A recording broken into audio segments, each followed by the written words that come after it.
지금 세계는 한국을 이기려 하지 않습니다. 아니, 감히 누르려 하지도 못합니다. 세계 최강 미군조차 7조 원을 쓰고 포기한 드론 방어망을 세계 최초로 완성하고, 전쟁으로 바다가 멈춘 지옥불 속에서도 우리가 멈추면 대한민국이 멈춘다며 전속력으로 물살을 가르는 유조선이 있는 나라이기 때문입니다. 단순히 돈이 많아서가 아닙니다. 1997년 국가 부도 위기에서 결혼 반지를 들고 은행으로 달려갔던 350만 명의 국민들, 사막의 모래바람 속에서 컵라면을 먹으며 기술을 닦았던 그 지독한 의리의 DNA가 만든 결과입니다. 러시아가 유독 한국에만 원유를 보내주고, 사우디 왕세자가 미사일 공격 직후 미국이 아닌 한국에 가장 먼저 전화를 건 이유가 바로 여기에 있습니다. 가장 견제받으면서도 가장 보호받는 나라. 전 세계가 대한민국 앞에서 쩔쩔 맬 수밖에 없는 소름 돋는 비밀을 지금 시작합니다. 시작 전 구독과 좋아요 한번 눌러주시면 영상 제작에 큰 힘이 됩니다. 그럼 시작하겠습니다. 2024년 봄, 저는 제자의 보고서를 읽다가 펜을 내려놨습니다. 미국, 중국, 러시아, 유럽, 세계 모든 강대국의 전략 문서 한가운데 같은 이름이 반복되고 있었습니다. 대한민국. 안녕하세요. 저는 로버트 챔버스입니다. 하버드대학교 국제정치학과에서 30년 넘게 강의해온 교수입니다. 올해로 67이 됐고, 이번 학기가 제 마지막 강의입니다. 오늘 여러분께 드릴 이야기는 제가 평생 쌓아온 이론이 아닙니다. 그 이론이 완전히 흔들린 이야기입니다. 숫자를 하나 먼저 보여드리겠습니다. 국토 면적은 세계 109위, 인구는 5,200만 명, 석유 한 방울 나지 않고 찰광석도 없고 천연가스도 없습니다. 게다가 휴전선을 사이에 두고 핵무장 국가와 마주보고 있는 나라. 이 나라를 제 공식에 대입하면 결과는 하나입니다. 중간 국가, 주목할 필요 없음. 저는 그렇게 40년을 가르쳤습니다. 그런데 올봄 제자 하나가 제출한 보고서가 제 책상 위에 올라왔습니다. 제목은 단순했어요. 세계 공급망 재편과 전략적 허브 국가 분석. 50페이지짜리 보고서였는데 읽다 보니 이상한 점이 있었습니다. 미국 챕터에도 한국, 중국 챕터에도 한국, 러시아 재건 파트에도 한국, 중동 에너지 전환 파트에도 한국, 유럽 방산 챕터에도 한국. 저는 보고서를 덮고 잠시 창밖을 바라봤습니다. 이 학생이 한국에 너무 편향된 건 아닌가. 그래서 다른 제자들 보고서를 꺼냈습니다. 같은 패턴이었어요. 분야는 달랐지만 결론 근처에는 항상 같은 이름이 등장했습니다. 저는 그때 처음으로 진지하게 생각했습니다. 내가 이 나라를 제대로 본 적이 있기는 한 건가? 쉽게 말씀드리겠습니다. 제가 40년간 가르쳐온 국력의 공식은 간단합니다.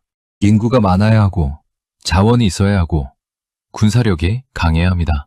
미국이 강한 이유, 중국이 무서운 이유, 러시아가 여전히 위험한 이유, 전부 이 세 가지로 설명이 됩니다. 그런데 이 공식으로는 도저히 설명이 안 되는 나라가 있었습니다. 자원은 없습니다. 인구는 5천만 명으로 중국의 25분의 1도 안 됩니다. 영토는 미국 캘리포니아주 하나보다 작아요. 그런데 세계 최강국들이 이 나라를 계산합니다. 견제합니다. 그러면서도 손을 못 댑니다.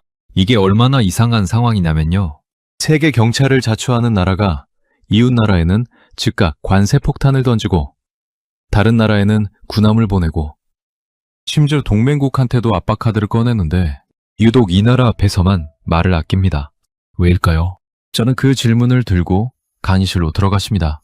4월의 첫 강의였습니다. 저는 칠판에 숫자 하나를 썼습니다. 그리고 학생들에게 물었어요. 세계에서 가장 많이 견제받으면서 동시에 가장 건드릴 수 없는 나라는 어딜까요?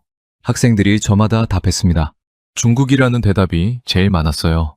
러시아라는 대답도 있었습니다. 한 학생은 이스라엘이라고 했어요. 한국이라고 답한 학생은 단 한 명도 없었습니다. 저는 그게 정답이라고 했습니다. 강의실이 잠시 조용해졌어요.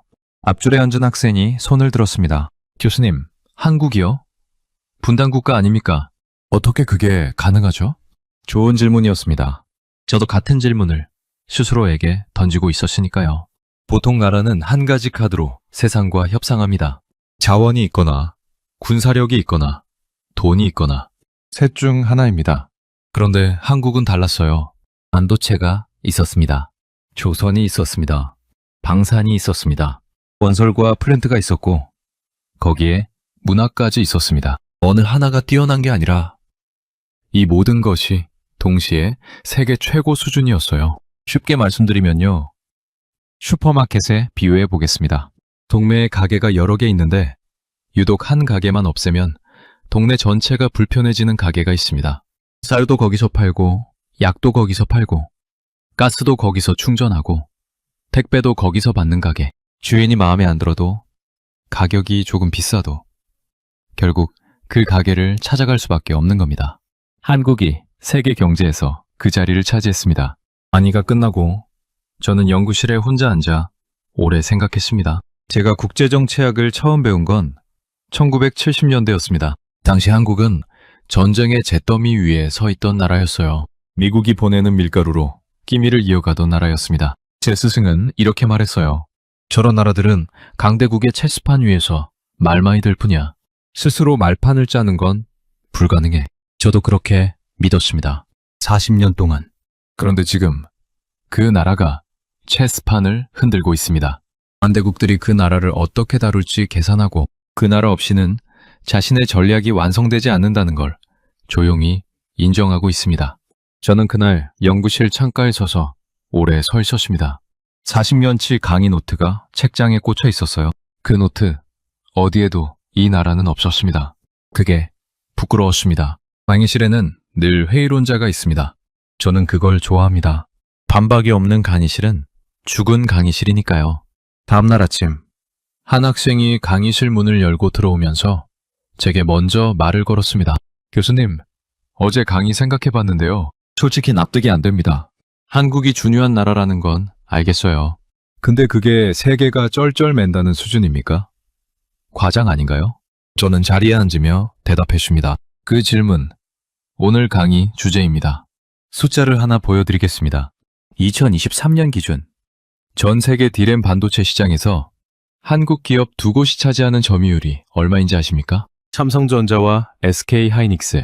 이 두 회사가 전 세계 D램 시장의 70% 이상을 장악하고 있습니다. HBM, 쉽게 말씀드리면 AI 서버에 들어가는 고성능 메모리인데요. 이건 더합니다. SK하이닉스 한 회사가 전 세계 시장의 90% 이상을 공급합니다. AI가 뭔지 아십니까? 챗GPT, 자율주행차, 미사일 유도 시스템, 위성. 이 모든 것의 공통점이 뭔지 아십니까?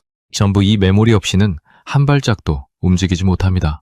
쉽게 말씀드리면요. 자동차로 치면 엔진 오일 같은 겁니다.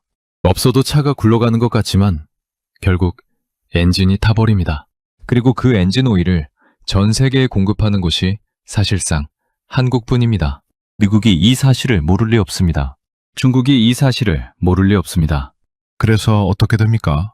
미국은 삼성과 SK에 보조금을 주면서 자국의 공장을 지어달라고 부탁합니다. 세계 최강국이 기업한테 부탁을 합니다.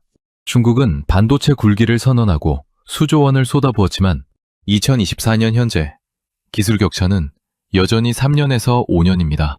좁혀지지 않습니다. 뒤편에 앉은 학생이 손을 들었습니다. 그건 반도체 한 분야 아닙니까? 다른 분야는 다르지 않을까요? 저는 고개를 끄덕였습니다. 그럼 조선을 보죠. LNG선이 뭔지 아십니까? 영하 163도로 냉각된 천연가스를 싣고 바다를 건너는 배입니다. 만들기가 얼마나 어렵냐면요. 세계에서 이 배를 제대로 만들 수 있는 나라가 사실상 한국뿐입니다. 2024년 기준 전 세계 LNG선 시장에서 한국 조선 3사, 현대중공업, 삼성중공업, 한화오션이 차지하는 점유율이 90%가 넘습니다. 쉽게 말씀드리겠습니다. 유럽이 러시아 가스를 끊고 중동과 미국에서 에너지를 가져오려면 뭐가 필요합니까? LNG 선입니다. 그 배를 누가 만듭니까? 한국입니다. 에너지 안보라는 거창한 이야기의 끝에 결국 한국 조선소가 있습니다. 미국은 어떻습니까? 한때 세계 최강이었던 미국 조선업은 지금 사실상 붕괴 상태입니다. 신규 군함 건조는 지연되고 숙련 인력은 고령화됐습니다. 그래서 미국이 선택한 해법이 뭡니까? 한국 조선소와 협력하는 겁니다. 이건 선택이 아니에요. 현재로서는 유일한 해결책입니다. 압줄 학생이 비판적으로 물었습니다. 그럼 방사는요? 무기는 미국이 압도적 아닙니까? 폴란드 이야기를 해드리겠습니다. 2022년 러시아가 우크라이나를 침공했습니다. 러시아와 국경을 맞대고 있는 폴란드는 즉각 움직여야 했습니다. 미국산 무기를 주문했더니 최소 5년을 기다려야 한다는 답이었습니다. 유럽산도 상황은 비슷했어요. 폴란드는 다른 곳을 봤습니다. 그리고 6개월 만에 계약서를 썼습니다. K2 전차 180대, K9 자주포 212문, FA-50 경공격기 48대, 총액 140억 달러. 납기는 2026년부터 순차인도. 폴란드가 왜 한국을 선택했는지 아십니까? 기술이 최고여서가 아니었습니다. 빠르고 대량으로 만들어낼 수 있고 약속한 날짜에 가져다 주기 때문이었습니다. 안보가 위협받는 상황에서 5년을 기다릴 나라는 없습니다. 폴란드는 자국 안보의 핵심을 한국에 맡긴 겁니다. 체코는 어떻습니까? 2024년 원전 입찰에서 프랑스, 미국, 한국이 경쟁했습니다. 체코는 한국을 우선 협상 대상자로 선정했습니다. 원전 강국 프랑스를 제쳤습니다. 핀란드에 지은 프랑스 원전은 계획보다 12년이 늦어지고 비용은 3배가 넘게 들었습니다. 한국은 어땠습니까? 2회 원전 4기를 동시에 지었고 예산안에 공기안에 완공했습니다. 체코는 화려한 제안서보다 완성의 기록을 받습니다. 강의실이 조금 조용해졌습니다. 아까 반박하던 학생이 다시 손을 들었습니다. 교수님, 그러면 결국 한국이 뭔가를 잘 만드는 나라라는 거잖아요. 그게 세계가 견제한다는 것과 어떻게 연결됩니까? 저는 잠깐 생각하다가 이렇게 말했습니다. 연결고리를 하나 생각해 보십시오. 당신이 없으면 내 계획이 무너지는 사람이 있다면 당신은 그 사람을 어떻게 대합니까? 함부로 할 수 있습니까? 학생이 잠시 멈췄습니다. 못하죠. 그겁니다. 한국이 특별한 이유는 한 분야가 강해서가 아닙니다. 세계가 동시에 필요로 하는 여러 분야에서 대체할 곳이 없는 수준이 됐기 때문입니다. 반도체를 끊으면 AI가 멈춥니다. 조선을 끊으면 에너지 물류가 흔들립니다. 방산을 끊으면 동유럽 안보 계획이 어긋납니다. 원전을 끊으면 에너지 전환 일정이 밀립니다. 이게 연쇄적으로 엮여 있습니다. 쉽게 말씀드리면요.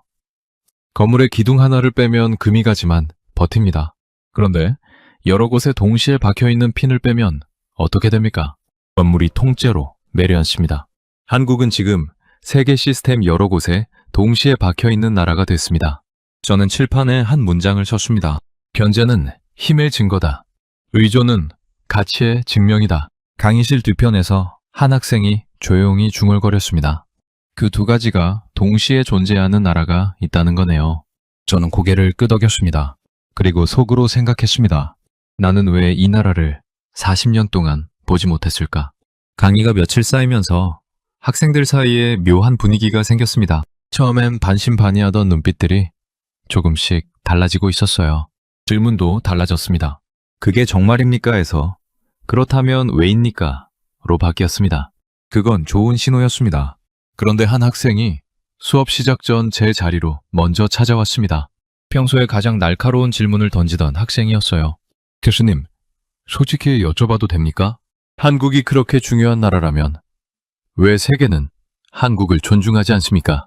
뉴스를 보면 오히려 미국이 한국한테 방위비 올리라고 압박하고 중국은 사드 때 경제 보복을 했잖아요. 그게 무슨 대체 불가능한 나라입니까? 좋은 질문이었습니다. 사실 제가 가장 오래 붙들고 있던 질문이기도 했습니다. 저는 잠시 생각하다 이렇게 말했습니다. 수업 시간에 같이 풀어봅시다. 강의실 칠판에 저는 그날 딱 2단어를 썼습니다. 견제, 의존, 그리고 물었습니다. 이 2가지가 동시에 존재할 수 있습니까? 학생들이 서로 눈치를 봤습니다. 압줄 학생이 조심스럽게 답했습니다.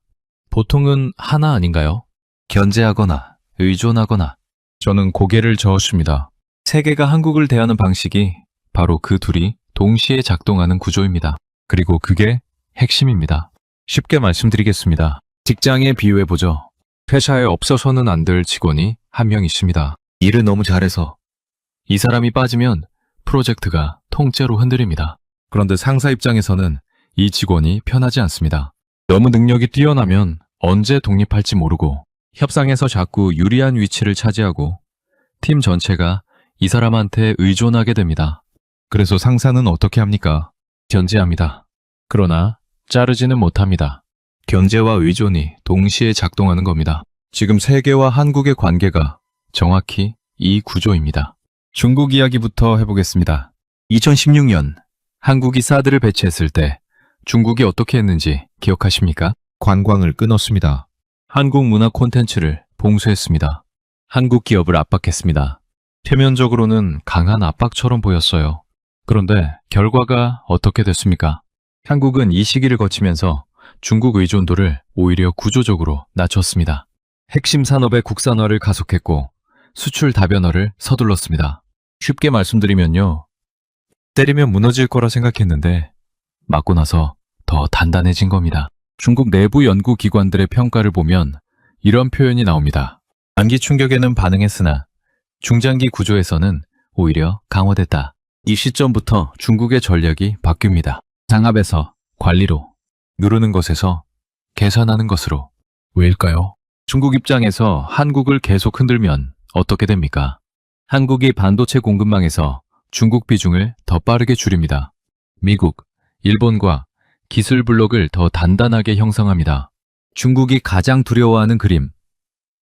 동아시아에서 중국을 배제한 기술안보 블록이 완성되는 겁니다. 중국은 한국을 적국으로 규정하지 않습니다. 그렇다고 완전한 협력국으로 분류하지도 않아요. 공식 전략 문건에 나오는 표현이 있습니다. 중요한 이웃, 협력과 경쟁이 공존하는 국가. 이 애매한 표현의 의미가 뭔지 아십니까? 적으로 규정하면 한국이 완전히 반대편으로 넘어갑니다. 그러나 품으려 하면 한국이 거부합니다. 그래서 선택한 방식이 불편하지만 유지입니다. 이건 호감이 아닙니다. 손익계산의 결과입니다. 미국은 어떻습니까? 방위비 압박을 보십시오. 미국이 한국한테 방위비를 더 내라고 요구합니다. 표면적으로는 한국이 압박을 받는 것처럼 보입니다. 그런데 이 장면의 이면을 보면 전혀 다른 그림이 나옵니다. 미국이 왜 주한미군을 유지합니까? 한국을 지켜주기 위해서입니까? 일부는 맞습니다. 그러나 더 정확하게 보면 주한미군은 중국을 견제하고 러시아 동부를 감시하고 일본 방어를 보조하고 태평양과 대륙을 연결하는 전략 자산입니다. 미군이 한반도에서 빠지는 순간 어떻게 됩니까? 중국 견제선이 무너집니다. 일본 방어 부담이 급증합니다. 태평양 전략이 후퇴합니다. 쉽게 말씀드리면요. 집주인이 세입자한테 관리비 올리라고 압박하는 것처럼 보이지만 사실 그 세입자가 없으면 건물 전체가 흔들리는 구조입니다. 압박은 하지만 내보내지는 못합니다. 한국이 자꾸 커지는 것도 미국 입장에서는 불편합니다. 기술 독립이 가능해지고 외교 자율성이 늘어나고 군사 선택지가 증가합니다. 그래서 미국의 기본 전략이 뭡니까? 억압도 아니고 거리두기도 아닙니다. 깊게 묶기입니다. 한국을 잃는 것보다 한국이 완전히 자율적으로 움직이는 것이 더 두렵습니다. 뒤편 학생이 손을 들었습니다. 교수님, 그렇다면 결국 한국이 미국한테 이용당하는 거 아닙니까? 저는 잠시 멈췄습니다. 이용과 협력의 차이가 뭔지 아십니까? 선택의 여지가 없으면 이용입니다. 선택지가 있는데 함께 가는 거라면 협력이에요. 한국은 지금 선택지가 늘어나고 있는 나라입니다. 그래서 강대국들이 더 불안해하는 겁니다. 강의실이 잠시 조용해졌습니다. 여기서 한 가지만 짚고 넘어가겠습니다.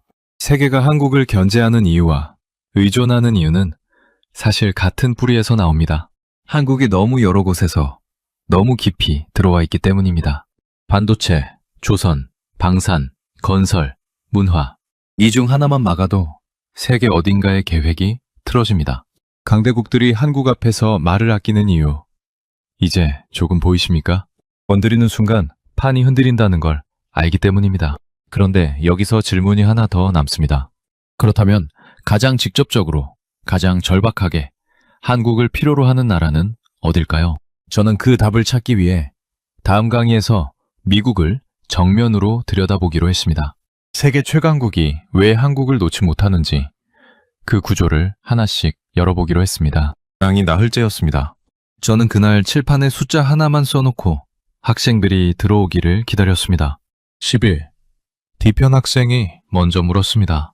교수님, 저 숫자가 뭡니까? 미국이 현재 보유한 항공모함 숫자입니다. 세계 최강의 해군력이죠. 그런데 오늘 제가 드릴 질문은 이겁니다. 그 항공모함을 누가 고칩니까? 강의실이 조용해졌습니다. 미국은 세계 최강국입니다. 군사력, 금융, 기술, 모든 면에서 압도적이죠. 그런데 21세기 들어 한 가지가 조용히 무너졌습니다. 만드는 손이 사라진 겁니다. 숫자를 보겠습니다. 미 해군은 2020년대 들어 수리대기 중인 함정이 전체의 30%를 넘는다는 보고서를 자체적으로 냈습니다. 버지니아급 핵잠수함 한 척 건조에 계획보다 평균 2년 이상 늦어지고 있습니다. 쉽게 말씀드리면요. 세계에서 가장 강한 군대가 있는데 그 장비를 제때 고칠 공장이 없는 겁니다. 앞줄 학생이 손을 들었습니다. 그럼 미국이 직접 조선업을 다시 키우면 되지 않습니까? 시간이 없습니다. 지금 태평양에서 무슨 일이 벌어지고 있는지 아십니까? 중국은 지난 10년 사이 항공모함 2척을 진수했고 세 번째를 건조 중입니다. 중국의 목표는 단순합니다. 서태평양에서 미국을 밀어내는 겁니다. 미국은 전 세계를 동시에 상대해야 합니다. 매서양도 봐야 하고 중동도 신경 써야 하고 태평양도 지켜야 합니다. 반면 중국은 서태평양 하나에만 집중하면 됩니다. 그래서 미국이 찾은 해답이 뭘까요? 한국입니다. 현대중공업, 삼성중공업, 하나오션 이 세 조선소의 연간 건조 능력을 합치면 미국 전체 조선소를 합친 것보다 많습니다. 납기를 지킵니다. 품질을 보장합니다. 대량 생산이 가능합니다. 그래서 2023년 미 해군 함정의 유지보수와 수리를 한국 조선소에서 진행하는 협력 협약이 체결됐습니다. 이건 산업협력이 아닙니다. 미국 패권 유지를 위한 응급처치입니다. 반도체 이야기도 해야겠습니다. HBM, 고대 역폭 메모리, AI 서버의 성능을 결정하는 핵심 부품입니다. 엔비디아가 아무리 좋은 GPU를 만들어도 이 메모리가 없으면 제 성능이 나오지 않습니다. 쉽게 말씀드리면요. 엔진을 아무리 좋게 만들어도 연료가 없으면 차가 안 갑니다. 그 연료를 만드는 곳이 SK 하이닉스입니다. 전 세계 HBM 시장 점유율 90% 이상. 대체제가 없습니다. 미국이 어떻게 했는지 아십니까? 삼성전자와 SK 하이닉스에 보조금을 제공하면서 미국 내 공장을 지어달라고 요청했습니다. 세계 최강국이 기업한테 요청을 합니다. 이 장면이 무엇을 의미합니까? 미국이 한국 기업 없이는 자국의 핵심 전략을 완성할 수 없다는 걸 스스로 인정한 겁니다. 지정학 이야기를 해보겠습니다. 미국이 중국을 견제하려면 어디서 해야 합니까? 일본은 중요하지만 중국 본토에서 멀리 있습니다. 대만은 불안정합니다. 한국은 어디에 있습니까? 중국 동북부 바로 앞입니다. 군사 전략가들이 이 자리를 어떻게 부르는지 아십니까? 항공모함보다 안정적인 고정 플랫폼. 주한미군이 왜 거기 있는지 이제 보이십니까? 미군이 한반도에서 빠지는 순간 중국 견제선이 일본까지 밀려납니다. 대만에 가해지는 압박이 커집니다. 미국의 태평양 전략 전체가 후퇴합니다. 그래서 방위비 압박은 합니다. 그러나 떠나지 않습니다. 앞줄 학생이 천천히 말했습니다. 그러면 결국 미국이 한국한테 의존하는 거네요. 저는 잠시 생각하다 이렇게 답했습니다. 의존이면서 동시에 불안입니다. 한국이 그걸 알기 시작했다는 게 미국이 가장 불편해하는 지점입니다. 저는 그날 강의를 마치고 연구실로 돌아오면서 오래된 기억 하나를 떠올렸습니다. 1950년 전쟁의 잿더미 위에 서 있던 나라. 당시 미국 보고서에는 이렇게 적혀 있었습니다. 전략적 가치, 제한적. 그 나라가 지금 미국 패권의 구조적 축이 됐습니다. 저는 그 문구 위에 천천히 줄을 그었습니다. 틀렸습니다. 처음부터 강의 닷새째 아침이었습니다. 강의실에 들어서니 학생 하나가 칠판 앞에 서서 뭔가를 쓰고 있었습니다. 제가 들어오는 걸 보고 멋쩍게 웃으며 자리로 돌아갔는데 칠판에는 이런 문장이 남아 있었습니다. 중국이 왜 못 누릅니까? 저는 그 문장을 지우지 않았습니다. 오늘 강의 주제가 딱 그거였으니까요. 중국은 세계에서 가장 공격적인 전략을 구사하는 나라 중 하나입니다. 주변국의 영향권 안에 두는 방식은 일관됩니다. 경제로 먼저 묻고 기술로 의존시키고 외교로 흡수하고 마지막에 안보로 압박합니다. 이 전략은 동남아에서 작동했습니다. 중앙아시아에서도 통했습니다. 아프리카에서도 반복됐습니다. 그런데 한국만은 예외입니다. 뒤편 학생이 바로 끼어들었습니다. 사드 때 중국이 한국 경제에 타격을 줬잖아요. 그게 압박 아닙니까? 맞습니다. 그런데 결과를 보십시오. 2016년 한국이 사드를 배치했습니다. 중국은 즉각 움직였습니다.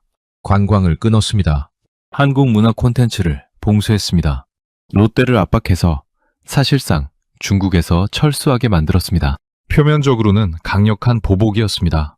그런데 한국은 어떻게 됐습니까? 이 시기를 거치면서 한국은 중국 의존도를 구조적으로 낮추기 시작했습니다. 수출 다변화를 서둘렀고 핵심 산업 국산화를 가속했습니다. 중국 리스크를 정책 변수로 매제화했습니다. 쉽게 말씀드리면요. 때리면 무너질 거라 생각했는데 맞고 나서 더 단단해진 겁니다. 중국 내부 연구기관들이 이 시기를 분석한 보고서가 있습니다. 표현이 인상적이었습니다. 단기 충격에는 반응했으나 중장기 구조에서는 오히려 강화됐다. 이 평가가 나온 시점부터 중국의 전략이 바뀝니다.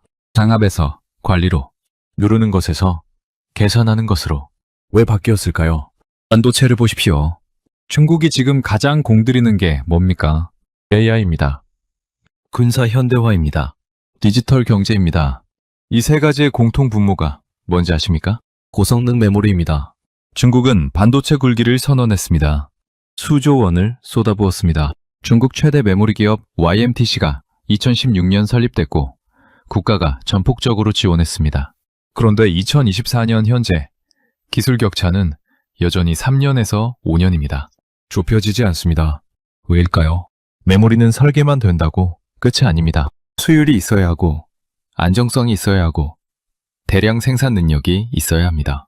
이 세 가지를 동시에 갖춘 곳은 한국뿐입니다. 삼성전자와 SK하이닉스가 전 세계 D램 시장의 70% 이상을 장악하고 있습니다. 쉽게 말씀드리면요. 중국이 AI 전쟁에서 이기려면 총알이 필요한데 그 총알 공장이 한국에 있는 겁니다. 한국을 흔들면 어떻게 됩니까? 공급망이 불안정해집니다.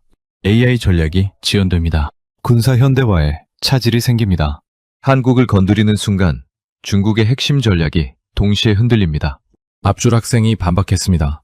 그러면 중국이 더 빨리 자체 개발하면 되는 거 아닙니까? 돈은 넘치잖아요. 저는 고개를 끄덕였습니다. 시도하고 있습니다. 그런데 현실은 냉정합니다. 반도체는 돈으로만 되는 게 아닙니다. 수십 년의 공정 경험이 쌓여야 합니다. 한국은 그 시간을 이미 통과했습니다. 그런데 중국을 더 불편하게 만드는 게 따로 있습니다. 한국은 예측이 어려운 나라입니다. 중국은 예측 가능한 상대를 선호합니다. 패턴이 보이면 관리할 수 있고, 관리할 수 있으면 통제할 수 있습니다. 그런데 한국은 어떻습니까? 사드 사태 때 굴복할 것 같았는데 오히려 구조를 바꿨습니다. 경제적으로는 중국과 긴밀하게 연결되어 있으면서 안보에서는 미국과 단단히 묶여 있습니다. 외교적으로는 독자 목소리를 냅니다. 중국 전략 커뮤니티에서 한국을 두고 반복적으로 나오는 표현이 있습니다. 작지만 밀도가 높다. 방향을 갑자기 바꾸는 능력이 있다. 완전히 예측하기 어렵다. 이 평가가 왜 중요하냐면요. 중국이 가장 다루기 어려워하는 상대의 조건이 바로 이겁니다. 그래서 중국은 한국을 어떻게 분류하고 있을까요? 공식 전략문건에서 한국은 적국으로 분류되지 않습니다. 공속 대상도 아닙니다. 단순 협력국도 아닙니다. 표현은 항상 애매합니다. 중요한 이웃, 협력과 경쟁이 공존하는 국가. 이 애매함이 바로 중국의 딜레마입니다. 적으로 규정하면 한국이 미국 쪽으로 완전히 밀착합니다. 흡수를 시도하면 일본, 미국과 기술 블록을 형성합니다. 그래서 선택한 방식이 불편하지만 유지입니다. 중국이 가장 두려워하는 그림이 있습니다. 한국이 기술 표준에서 미국과 완전 공조하고 안보에서 일본과 구조적으로 연계하고 공급망에서 중국 비중을 대폭 줄이는 겁니다. 이 경우 동아시아에서 중국을 배제한 기술안보 블록이 완성됩니다. 그래서 중국은 한국을 끌어오지도 밀어내지도 못합니다. 앞줄 학생이 조용히 말했습니다. 그러면 중국 입장에서 한국은 항상 계산해야 하는 변수네요. 없애지도 못하고 품지도 못하는. 저는 고개를 끄덕였습니다. 그겁니다. 그리고 그 변수가 점점 커지고 있다는 게 중국이 가장 불편한 이유입니다. 강의가 끝나고 저는 잠시 창밖을 바라봤습니다. 중국은 40년간 경제력으로 주변국을 하나씩 자기 궤도로 끌어들였습니다. 그 전략이 한국 앞에서만 작동하지 않았습니다. 한국이 특별히 반중 감정이 강해서가 아닙니다. 구조가 허락하지 않기 때문입니다. 한국을 누르면 중국의 전략이 먼저 흔들립니다. 이게 중국이 말을 아끼는 이유입니다. 강의 엿새째였습니다. 저는 그날 강의 시작 전에 학생들에게 질문을 하나 던졌습니다. 전쟁이 끝나면 가장 먼저 필요한 게 뭘까요? 학생들이 저마다 답했습니다. 평화협정, 경제재건, 국제지원. 저는 고개를 끄덕이다가 말했습니다. 맞습니다. 그런데 그 모든 것보다 먼저 필요한 게 있습니다. 지을 수 있는 나라입니다. 러시아는 자원이 넘칩니다. 석유도 있고 가스도 있고 광물도 있습니다. 그런데 문제가 있습니다. 자원을 도시로, 산업으로, 인프라로 바꾸는 능력이 부족합니다. 소련 붕괴 이후 제조업이 공동화됐고 대규모 프로젝트 관리 역량에 공백이 생겼습니다. 쉽게 말씀드리면요. 재료는 있는데 요리할 줄 모르는 겁니다. 유럽은 돌아오지 않습니다. 제재가 장기화됐고 정치적 복귀가 불가능해졌습니다. 중국은 도와주지만 대체하지 않습니다. 에너지를 할인 구매하고 일부 소비재를 공급하지만 도시 재건과 대규모 인프라에서는 한계가 명확합니다. 러시아가 가장 두려워하는 시나리오가 뭔지 아십니까? 중국 자본에 완전히 종속돼서 자원 가격 결정권마저 잃는 겁니다. 그래서 러시아의 시선이 향하는 곳이 있습니다. 한국입니다. 러시아 전략 커뮤니티에서 한국을 두고 반복적으로 나오는 평가가 있습니다. 이념보다 계약을 중시한다. 그리고 무엇보다 완공시킨다. 러시아는 한국을 비우호국으로 지정했습니다. 그러나 적국으로는 분류하지 않았습니다. 원쟁 중에도 한국은 선을 넘지 않았고 외교적 여지를 유지했습니다. 전쟁은 끝나면 재건이 시작됩니다. 러시아는 이미 그 다음을 계산하고 있고 그 계산 안에 한국이 들어 있습니다. 중동 이야기를 해보겠습니다. 석유의 시간이 끝나가고 있습니다. 글로벌 탈탄소, 전기차 전환, 재생에너지 확대. 그래서 중동의 질문은 단순해졌습니다. 석유가 아닌 것으로 국가를 어떻게 유지할 것인가? 돈은 있습니다. 사우디, UAE, 카타르 국부펀드 규모가 수천조 원입니다.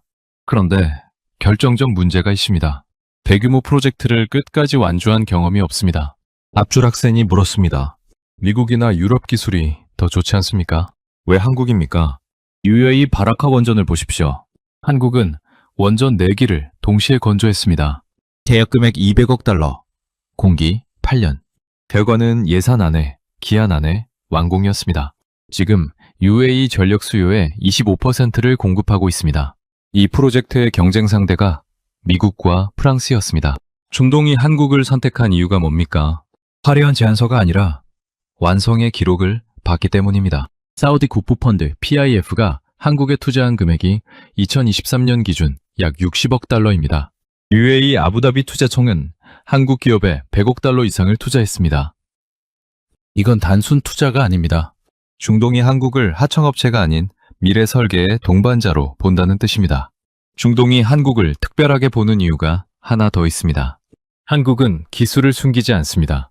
조건이 맞으면 이전합니다. 미국은 기술을 주지 않고 중국은 종속 구조를 만듭니다. 한국은 어떻습니까?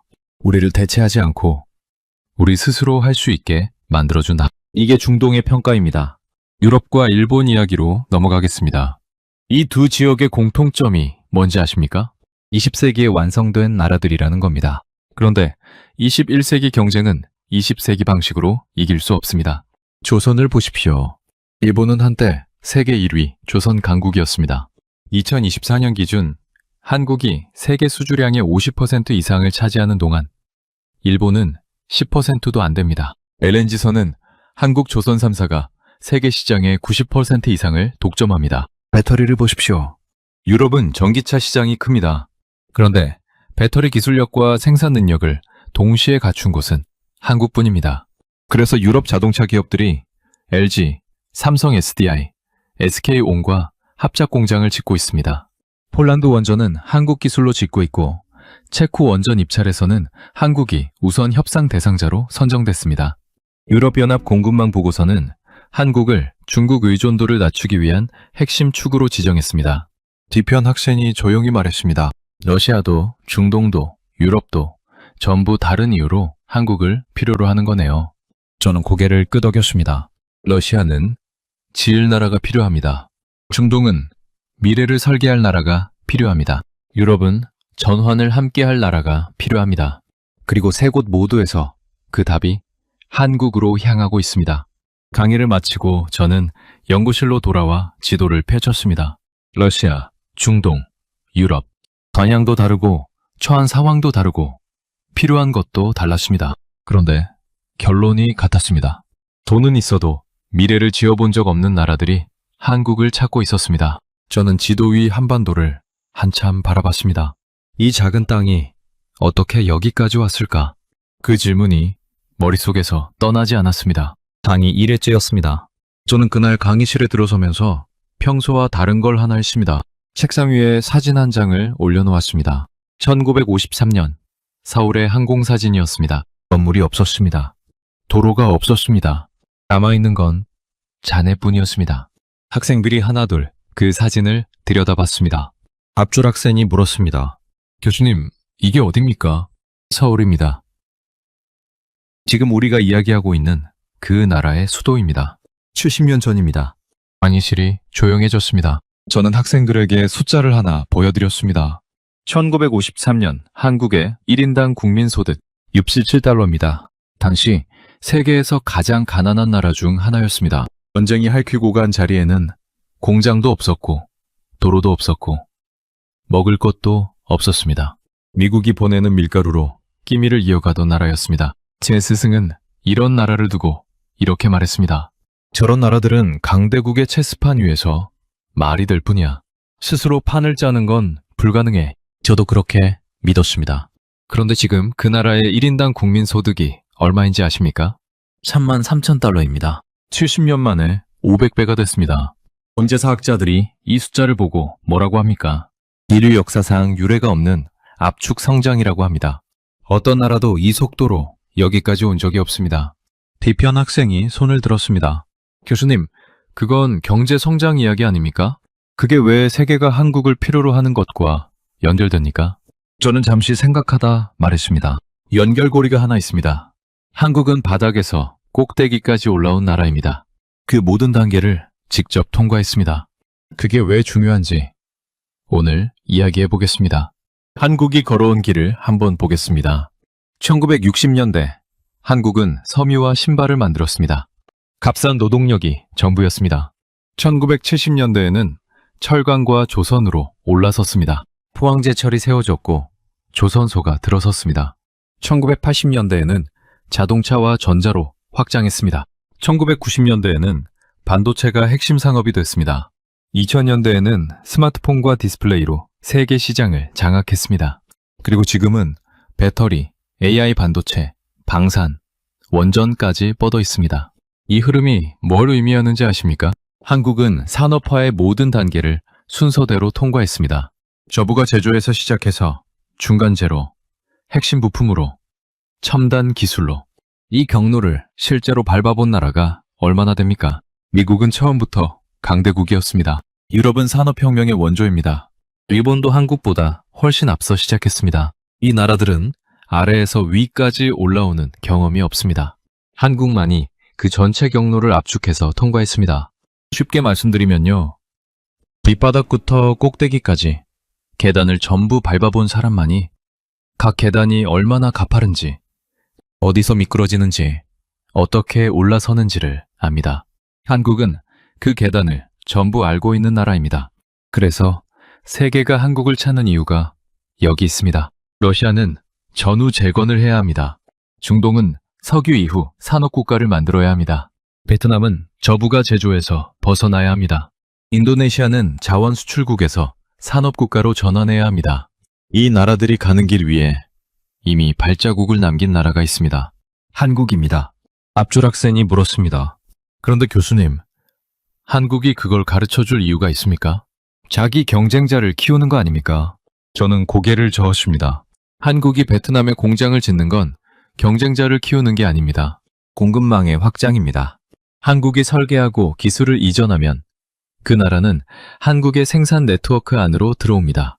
가르치는 게 아니라 함께 묶이는 겁니다. 저는 그날 강의 마지막에 학생들에게 이런 이야기를 했습니다. 여러분, 한국이 세계에서 가장 많이 개선되는 나라가 된 이유를 저는 오래 찾았습니다. 처음에는 기술 때문이라고 생각했습니다. 그 다음에는 지정학 때문이라고 봤습니다. 그런데 가장 깊은 곳에는 다른 것이 있었습니다. 한국은 불가능해 보이는 길을 실제로 걸어온 나라입니다. 잿더미에서 시작했습니다. 아무것도 없었습니다. 자원도 없었고, 자본도 없었고, 기술도 없었습니다.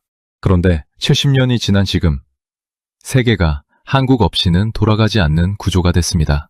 이게 전략의 결과이기도 하지만, 동시에 사람의 결과이기도 합니다. 그 길을 처음 닦은 세대가 있습니다. 전쟁이 끝난 폐허 위에서 맨손으로 벽돌을 쌓은 사람들입니다. 보릿고개를 넘기면서도 자식을 학교에 보낸 사람들입니다. 새벽에 나가서 밤늦게 들어오면서도 내일이 오늘보다 나을 거라고 믿었던 사람들입니다. 강의실 학생들이 조용히 듣고 있었습니다. 저는 목소리를 낮춰 말했습니다. 세계가 지금 한국을 필요로 하는 겁니까? 아닙니다. 세계가 한국을 필요로 할 수밖에 없는 나라로 만든 겁니다. 그 차이를 만든 건 자원도 아니고 운도 아니었습니다. 사람이었습니다. 강의실이 한참 조용했습니다. 마지막 강의 날이었습니다. 저는 평소보다 일찍 강의실에 들어갔습니다. 아직 학생들이 오지 않은 빈 강의실에 혼자 서서 칠판을 바라봤습니다. 30년 넘게 이 자리에 섰습니다. 수천 명의 학생들이 이 강의실을 거쳐갔습니다.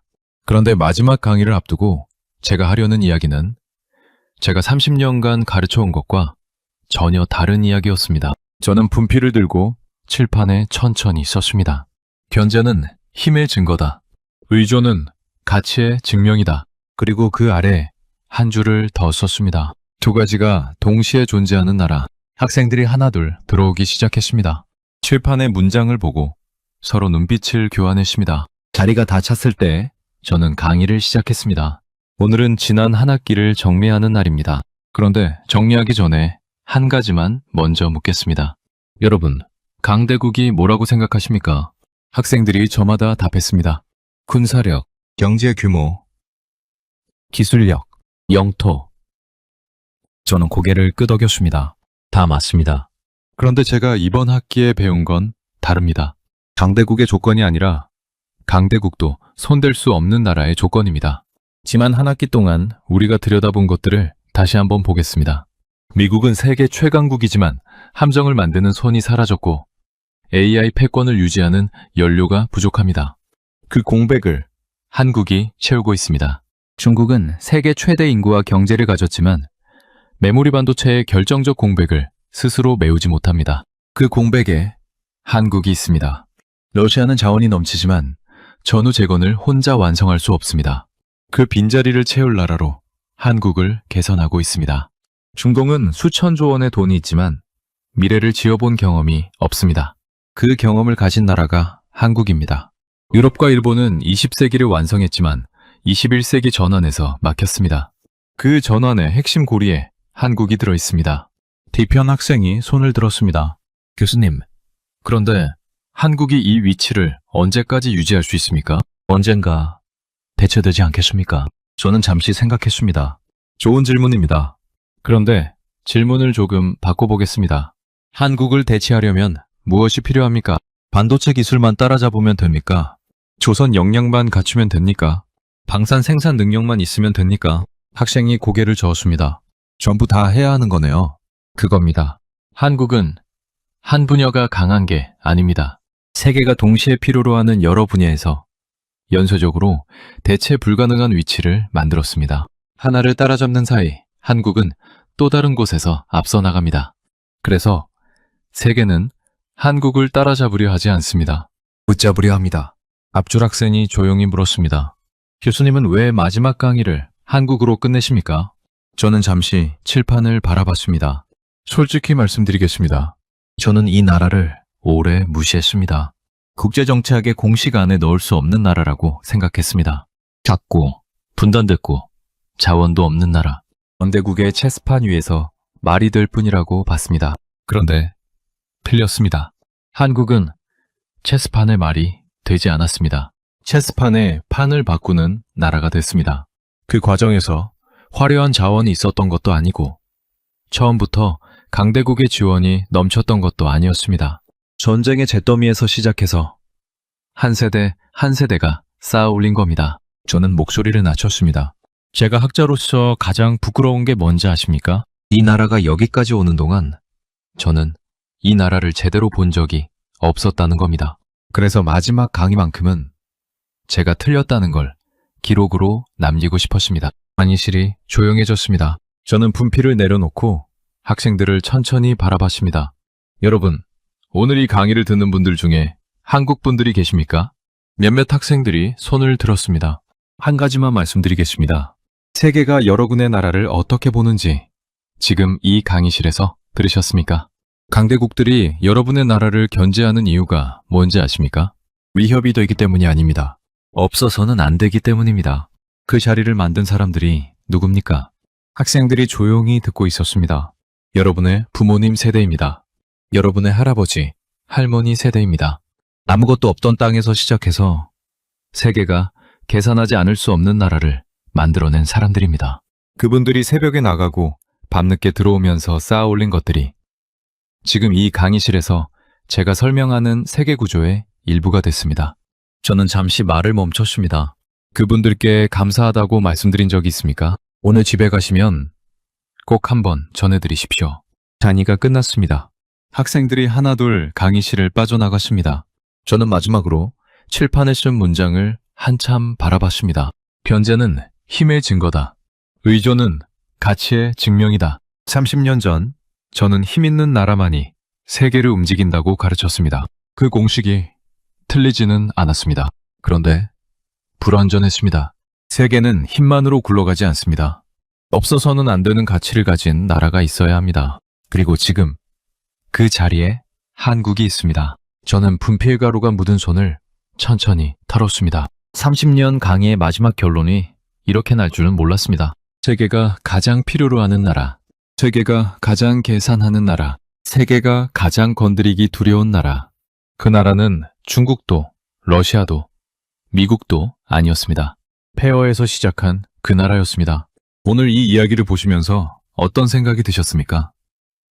댓글에 대한민국 자랑스럽다 한마디만 남겨주세요. 여러분의 댓글 하나가 이 이야기를 더 많은 분들께 전하는 힘이 됩니다. 좋아요와 구독도 꼭 눌러주시면 감사하겠습니다.